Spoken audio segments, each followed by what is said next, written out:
And welcome back to Bros in a Landfill. It has been, I guess, several weeks. I have no idea where we are or what's happening, but I'm assuming we have to find a big guy and kill him. Yes, that sounds about right. You gotta love that about a simple story like Shadow of the Colossus. Yeah, I mean, it is really simple, and that's actually, I think, something that really lends to its favor. Yeah, man. You just some bro that goes around killing giant things against their will. Yeah, as opposed to killing them with their will, which... I think the second is there. Okay, let's see. I think there was a big vote for that in New Zealand last year, and I forget which way it went, if that was allowed. Oh, killing... Oh, okay. Oh, shit! You mean there was a vote for killing people against their will? No, there was a vote for, like assisted suicide when people are very sick or whatever. Yeah. And I forget what we decided on. Yeah. Yeah. I remember that... we keep talking at the same time! There was that happening, and at the same time there was a vote on legalizing cannabis. And I know that cannabis didn't get legalized. But I'm pretty sure that we voted... that the country voted yes for the whole assisted suicide thing. I feel like that's not the term for it. But, no, that's not. That's yeah. right. Okay. Medically assisted, or something like that. Maybe, yeah. It's sad because you have to wonder how many of these people actually wouldn't need to feel like they need to commit suicide if they had cannabis. Right? They seem like maybe connected issues, like, especially like in that, in that medical sense. No cap, as the youngins say. Okay, I forget. So there's a bunch of like trick maneuvers to do, and there's one for a quick start, and I absolutely forget what the Don't tell me this horse is gonna start wave dashing. Nice. So I think it's from. So okay, so I know it's like while you're in rest, you hit. That's not it. Welcome to Trybien's Pro Game Strats, Episode 1. Oh, there we go. It's X. It's the X button. Okay. Oh, damn. You know what? Which button it was? What's that? The button to make him go fast. This has been Pro Gamer Tips with Trybien. You heard it here first. So here. So today we were beating the second Colossus in Shadow of the Colossus. So we will show you how to beat the second Colossus in Shadow of the Colossus. That's very optimistic of you. Yeah. Well, I've got the classic controls on now, so it should be not quite as bad. Man, if you stood like a little bit closer to that wall when he came out, you would have been dead. Yeah, that's pretty true. Now that's pretty Colossus. I think. Oh shit! No, don't stop! I'm not trying to. I gotta. Get it. This is no time to dawdle. Okay, all right. So yeah, he'll be safe there. I actually think this boss is bigger in this version than in the PS2 version. Well, I guess they can make more polygons nowadays. Your horse is like, fuck this!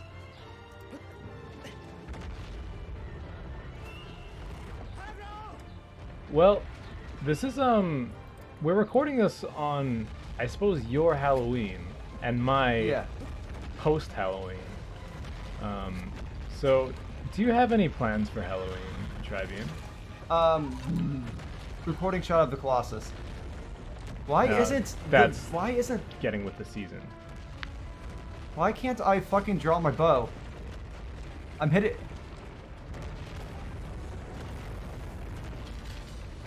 Oh, okay. Well, this might be important for slaying that guy. Yeah, Oh, it's because it's the R2 button. Okay. See, okay. Pro Gamer Tips with Try. Because the gimmick of this boss is you need to get its hooves, if I remember correctly. That's actually one of the cool things about this game is that it doesn't tell you how to beat the bosses. You just have to find the glowing spots and figure out how to get. Yeah, it doesn't directly have like a character on your intercom be like, Wander, come in. You see those feet? I need you to get those feet. Have you seen those YouTube channels that, well, not YouTube channels, maybe there's multiple, but there's that guy on YouTube that he gets like rocks and stuff out of cows' feet or hooves. I've heard of it. And he like shaves it off with like a machine. There we go. Oh, here we go. It's very relaxing. It's a little bit yuck, but also quite calming. It's a nice, strange combination.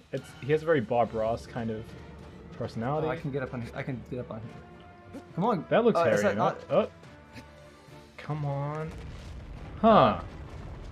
Damn it, I hate how this game doesn't tell you how to fight the boss! No, I think I need to get a... See how it's like other legs have all this extra stuff? I don't know what's the ideal way to get up to him. Some of these legs do look like they do kind of look like ladders. But how, yeah. Okay, well that... Oh no, that was like half your health. But there is hair coming right here. Oh, there we go. There we go.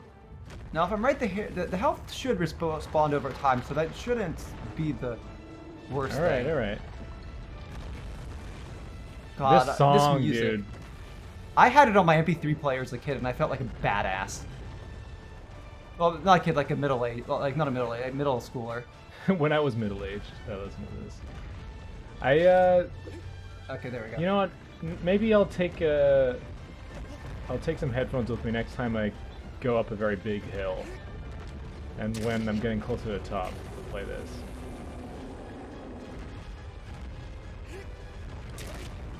Yeah, inject that 5G. Right into his anus. Ugh. Sorry that I'm dating this episode. Sure yeah, oh, it's fine. No, I am quite sure that if you directly put a 5G receiver in your anus, it probably would give you some form of cancer. But think of the benefits. Of cancer? Of course. No, I mean... You know, I was talking to Sailor, my friend, about how, about getting needles in horrible places. And I thought it would be interesting if vaccines worked better, the more unappealing the place you got it jabbed into was. I don't know, I can't prove whether or not that's truth, if that's canon to reality, but it's certainly possible. Maybe if you get injected like underneath your toenail, then like you're immune to all diseases. That sounds about right. Oh, you got wobbled. I got warbled. The way I see things is, if it's not in the tip of your penis, how can you know it works? Welcome to Bros in the Landfill, everybody. Yeah. I'm in one of my more mellow moods today. I think it's actually very perfect for Shadow of the Colossus. Yeah, well, it's a game that is quiet. It takes, well, not quiet, but it takes its time, you know. This is just a chill, relaxation, giant monster game. Well, it's actually a very contemplative game. Yeah. Like you're doing, it's like it plays this epic music, but it doesn't like revel in what it is, you know. Well, you don't get like 200 hit combos or anything. Yeah, this isn't Kingdom Hearts. Yeah. There will be no revelry in Shadow of the Colossus. We were talking about Kingdom Hearts and Disney before the recording, because I watched The Nightmare Before Christmas for the first time last night, and I really enjoyed it. I like how long the guy's legs were. It just had like it had a really cool style. I definitely feel like the plot started to get less tight around the middle, but that's also when I started drinking. And I don't really have a great idea of what happened at the end of the movie. The way I've always thought of Nightmare Before Christmas is that it's just kind of a very simple, goofy movie that works better on an aesthetic level than necessarily a narrative level. Okay, it's probably good that I got drunk then. Cause yeah, like there's lots of gags and lots of like, yeah, like the aesthetic is awesome, and just seeing that little world is awesome. But yes, okay, now the game's telling you how to play, but well, yes, but I know it might have more than one vital point. Right, it's not. I just don't know. I just don't know where it is. Oh jeez. Oh jeez. Well, and the idea is like I should be able to use my sword in the sunlight to be able to. Oh no! Wait, don't. It can't be below his stomach. Because if it's below his stomach, then you would have seen it before.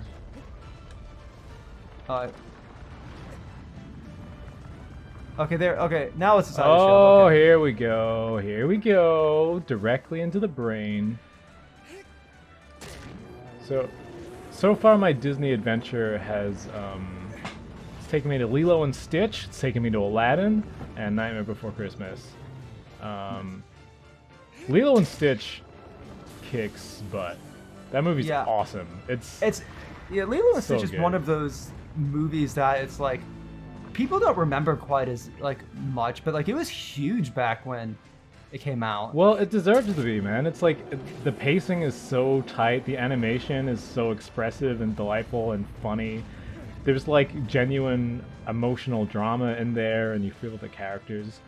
Well, I think it's fantastic. It does something that a lot of Disney movies don't do very well, and that is make a really relatable cast. Yeah, they feel like people that have lives and problems and stuff, you know?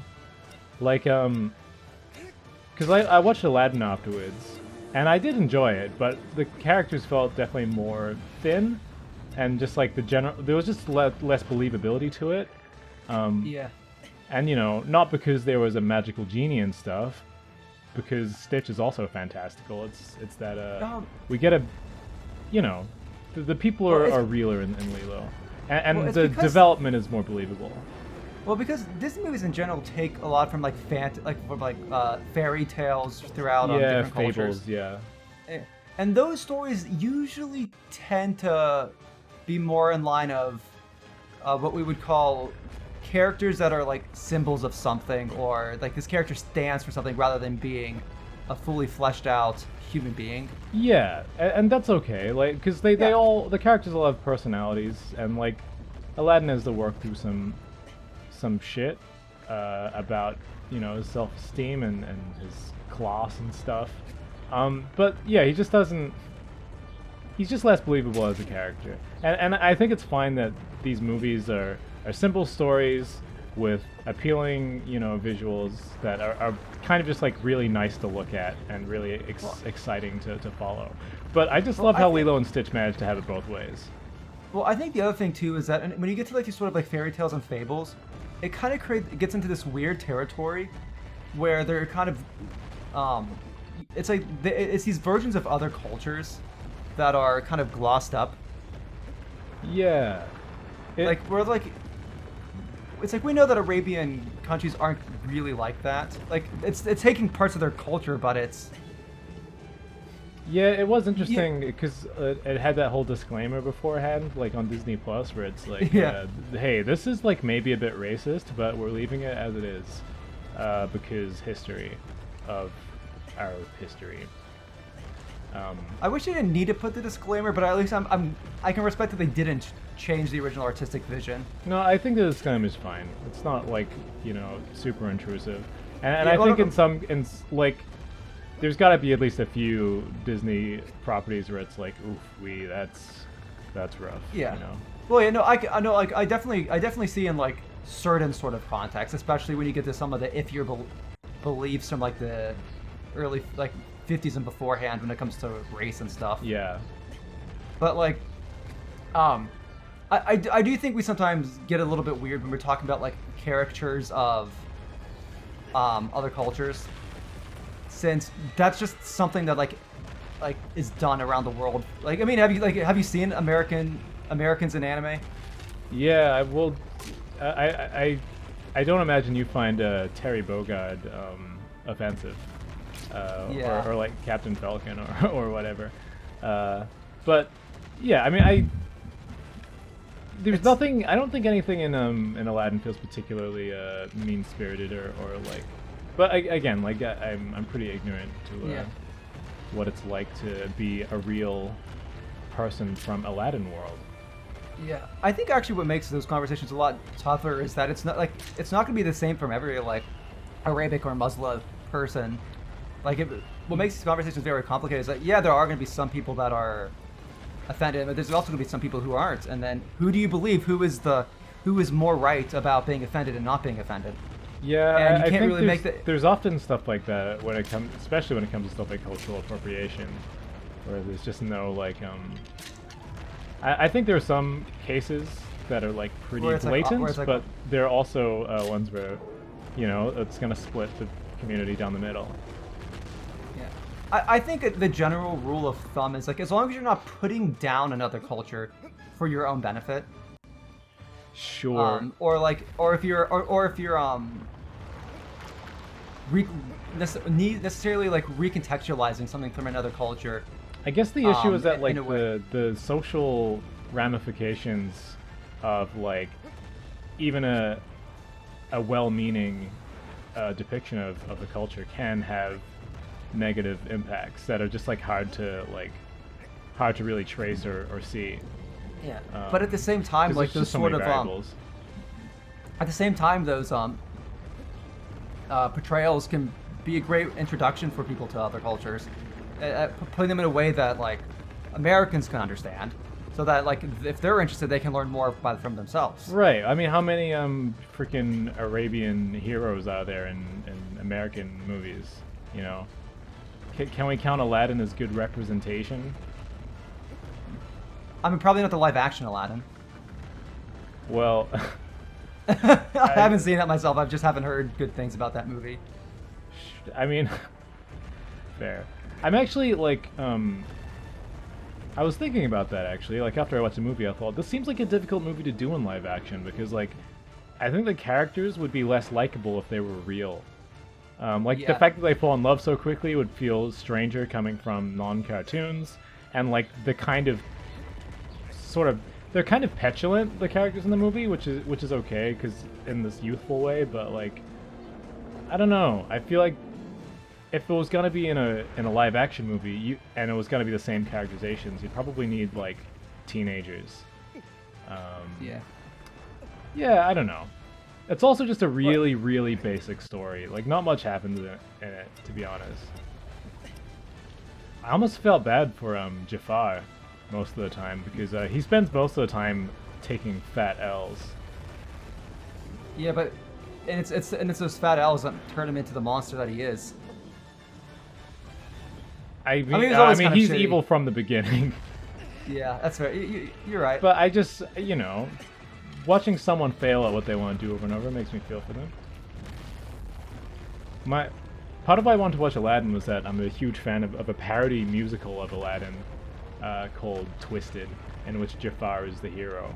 So that's probably why I have an extra desire to like Jafar. Oh, that makes sense. I also think that musical is a way better story. Well, I mean, I do feel like when you get to these sort of stories where you take the villain of a fairy tale and make them the good guy, I think there's something inherently interesting about it, though it doesn't necessarily mean it's going to be well written. Yeah, in the case of Twisted, I'd say it's quite well done. Though I mean they obviously just change a bunch of shit. It's not like that was excellent. Nice shot. In Twisted, Aladdin is like this fucking psychopath murderer, and Jafar is like basically a politician just trying to do good. That is hilarious. I love that. It's fantastic. And there's all this cartoon shit happening. In the beginning of Aladdin, there's that song that introduces us to Aladdin himself, and he's running away from all the gods and stuff. Oh, did you see that sweet tech? Whoa! What a fucking god. That was a monkey ball play. In Twisted, like, one of the first scenes is, like, the captain of the guard, like, reporting to Jafar, like, that scene, and it's like, there was a chase with a thief in the streets, and several good men are dead. It's like, what happened? It's like, the sword swallower was knocked into by a monkey, and he suffocated on his own blood. That's very good. Everybody should watch Twisted. Oh yeah, I did a cover with my friend of a song from Twisted on my YouTube. That's excellent. You should go check out Lunchbillion's YouTube. Yeah, it has Twisted, and I sang it with a really, really good singing partner who is like a professional singist, and I am not a professional singist. Yeah, he posts official singist stuff every Saturday and Sunday. Oh shit! I better get recording. Honestly, and then every Wednesday is a new animation. Oh fuck! I could sing a song a week if I had to, but Jesus. I don't know how. Do you know about that the animator Telepert or Teleperte, or I don't know how to say it. I've heard the name. I've probably seen some of his stuff before, but he does these black and white animations that are like usually hot girls, and sometimes it's a cat getting cheese thrown on its face. Dude, he puts out animations like all the time of ridiculously high quality. Like I don't know how he breathes. He's so good. Everybody go subscribe to Telepert if you haven't already. I mean, he has like millions of followers and Where Bros in a Landfill, so you probably already know about him, but holy shit, dude.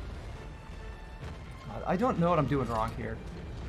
I've just been thinking about, you know, important topics like cultural appropriation and cheese on cats. So I don't really know what's happening in the fight. Well, I'm thinking it's... there's definitely something I'm... Oh, shit, I gotta get out of here. There's something that I'm missing. Like... Because usually you can use the thing to point towards where the next ones are. So you shoot the feet, and then you get on him, you stab the back, and then you stab the head. I mean, but now we're out of points? Okay, there we go. Well, it's... Yeah, there has to be another point somewhere that I'm missing. See, that's part of the struggle with the game is like you have to hit certain points. Yeah. Like I ran all over his back, so there's something... I mean, is it not just that like it takes a while for his head glow to come back? Oh no, like, get close? It's telling me I need to hit his feet. Oh, that one's dripping blood. Well, yes. There's that one you shot. Do I need to hit all of his feet now? Yeah, maybe all of his feet, so he just freaking sits there, just going ow. Because I can't climb on his feet. That's part of the problem. Well, insert 5G into each of his feet and you'll be okay. Do you want to complete out of left field conversation topic that probably doesn't have much legs, but I think it's fun? Well, this guy doesn't have much legs either because I just took one out. There was a voting competition for New Zealand's Bird of the Year, and one of the things you could vote for was a bat, which is not a bird, but is similar to a bird, I guess, and it won. A bat won Bird of the Year in New Zealand. You know what? Leave it to New Zealand to make a bat the Bird of the Year. I mean, that is... I mean this in the nicest way possible, but that is such a New Zealand move. Hey, we don't, I don't want to leave anyone out. You gotta be polite. Yeah. Dude, a couple of years ago, I guess it was probably a lot of years ago by now, but we had like a whole like move to try and change the flag of our country. And like there was a huge like voting round, and people submitted all kinds of flags. And eventually, like after millions of dollars of like trying to get this to happen, we just went back. We just stayed with the same flag we already had. Nice. But one of the like greatest memes and iconic things that come from it was that like one of the front runner flags, or several of the front runner flags were just shit posts that had been thrown into the mix. One of them was like a kiwi, like shooting a laser beam out of its eyes, and it was up there in the rankings. I have to wonder if like the officials were like, "Oh God, what have we done?" Because you know, to some extent, there's a level of we have to have a flag that's going to make us respected on the world stage. Well, don't ask the people for thoughts then. Exactly. Well, that's exactly my point. The people just want. I mean, I would fucking love it if our flag turned into a MS Paint drawing of a kiwi shooting a laser beam. I'm gonna look that up. Kiwi laser flag. Oh shit! This is a bad place. This is a bad place. And we had the silver fern on it, which is one of our like icons. I'll post it in our chat, and maybe in post we can put this laser kiwi onto the screen.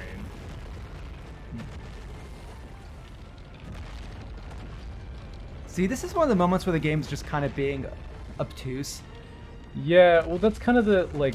It's nice that the game doesn't hold your hand, but if you get stuck for too long on a game like this, it does kind of undermine the whole epic scale of it, you know? Like all the music and stuff, because like you're taken out of it, but like, what do I do? Well, because something to consider is that the game tells you, oh, you can use the you can use your sword beam. It'll show you the direction of where. Oh, what? It was there. I've ran past that like numerous. Oh no! I'm so the viewers at home must be screaming at their televisions. Yeah. How am I so? No, this is no. Damn it! I can't get that yet. I've got to. We gotta. Well, the worst part is I probably haven't seen it myself yet. You know, because it disappears when you're not like. Yeah, it's weird. You have to get close, and it's a pretty random spot. Yeah. All right, let's do this, baby. Well, and I get why it's there, because it's supposed to be like your stamina's running low. From like a gameplay situation. Yeah, baby. Take it down. Hey, at least we managed to get like 20, 30 episodes out of this one fight. Yeah, as it should be. Okay, I should be able to get this next hit. One more. Don't run out of... Nice! Yay! Oh, that was a close one. Now, that was a spicy meatball.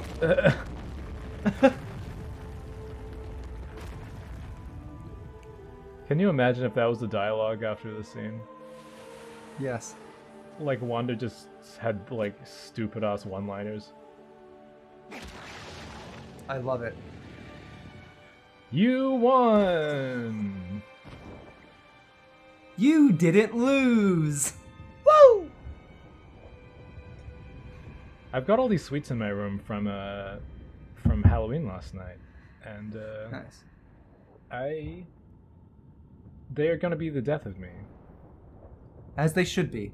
This is why I don't. Oh, sorry. Yeah, this is why I don't do the whole Halloween sweet thing. Check this guy out. He's on the ground.